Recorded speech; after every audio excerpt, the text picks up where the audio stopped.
ثم أما بعد، أيها الإخوة الفضلاء، لماذا جئنا اليوم؟ جئنا اليوم لتوديع روح غالية كريمة عاشت الحياة بحلوها وبمرها، كافحت مع زوجها، ربت رجالا هم وبلا فخر من حفظة القرآن الكريم. ربت رجالا شيخ محمد والشيخ يوسف من حفظة كتاب الله تبارك وتعالى.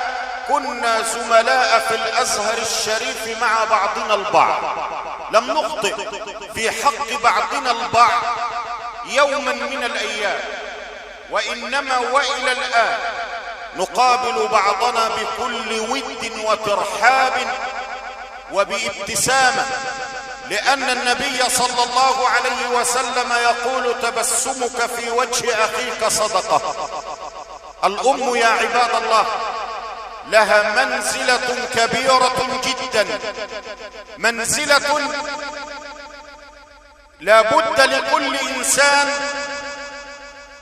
أن يعلم منزلة الأم، لأن القرآن الكريم يقول: وقضى ربك ألا تعبدوا إلا إياه وبالوالدين إحسانا إما يبلغن عندك الكبر أحدهما أو كلاهما فلا تقل لهما أف ولا تنهرهما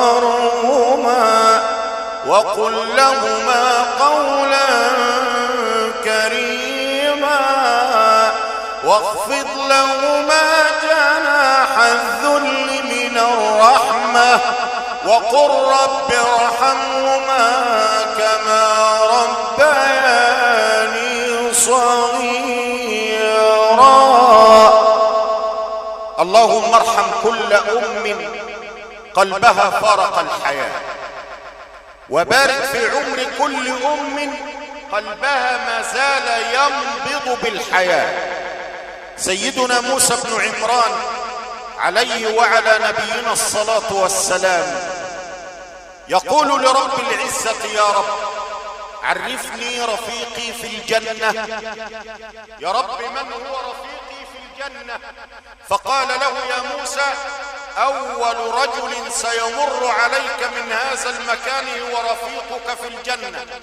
فانتظر سيدنا موسى إلى أن مر رجلا دخل إلى بيت وجاء بلحم وأنضجه وشواه ووضعه في فم عجوز عمياء.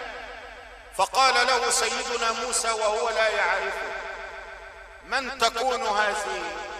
قال له: إنها أمي.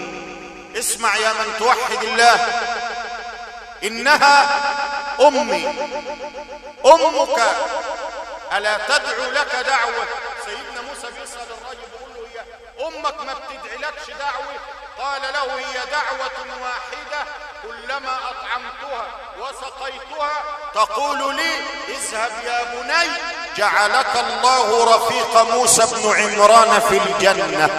فقال له: أنا موسى بن عمران وأنا رفيقك في الجنة وأبشر. النبي صلى الله عليه وسلم يقول: رضا الله تبارك وتعالى من رضا الوالدين، وسخط الله تبارك وتعالى من سخط الوالدين. يا من تفضل زوجتك على أمك، علقمة كان صحابي احتجب لسانه عن قول لا إله إلا الله محمد رسول الله وهو يحتضر وهو يموت. فلما بلغ الخبر للحبيب المصطفى صلى الله عليه وسلم: يا رسول الله، علقمة لسانه يحتجب، لسانه محبوس عن النطق بالشهادتين.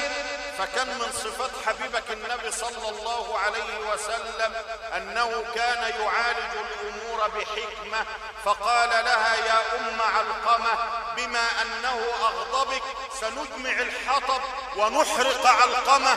فانتفضت من مكانها كما ينتفض العصفور الوديع الذي يبلله الماء من شدة المطر، وقالت يا رسول الله أتحرق ثمرة فؤادي وفلذة كبدي؟ فقال لها النبي صلى الله عليه وسلم إذا فسامحيه.